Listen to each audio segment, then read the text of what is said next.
শাকিব খানের সাথে অপু বিশ্বাসের কখনো বিয়ে হয়নি, হিন্দু মুসলিম কিভাবে বিয়ে হলো? আচ্ছা উনি যদি হিন্দুই থাকে তাহলে কিভাবে মুসলমানের সাথে বিয়ে হলো? মানে আচ্ছা অনেক কিছু তো আসে, ডিভোর্স হয়ে গেছে কিন্তু উনি এখন আবার বলছে যে ওনাদের সাথে খুব সম্পর্ক আছে অপু বিশ্বাস।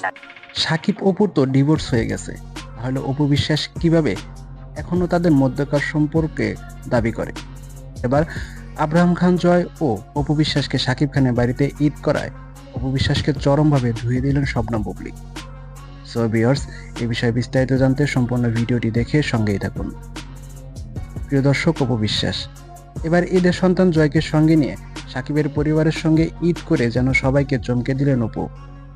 আর তাই তো হঠাৎ অপু বিশ্বাসকে সাকিবের বোনের সঙ্গে দেখে এবার মুখ খুললেন শবনম বুবলী।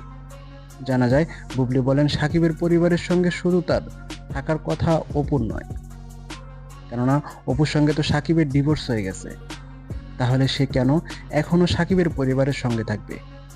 আর বুবলির দাবি হলো তিনি এখনো সাকিবের স্ত্রী, তাদের মধ্যে ডিভোর্স হয়নি, শুধু মনমালিন্য চলছে, তবে খুব শীঘ্রই তারা এক হবে। বুবলি বলেন সাকিবের পরিবারের সবাই অনেক সহজ সরল, আর তাই তো অপু বিশ্বাস তাদেরকে কাজে লাগিয়ে সাকিবের পরিবারের সঙ্গে ঈদ করেছে। বুবলি আরো বলেন অপু তো মিথ্যাবাদী, আর তার তো শরম লজ্জা নেই, যদি থাকতো তাহলে ডিভোর্স হওয়ার পরেও সাকিবের পরিবারের সঙ্গে ঈদ পালন করতো না।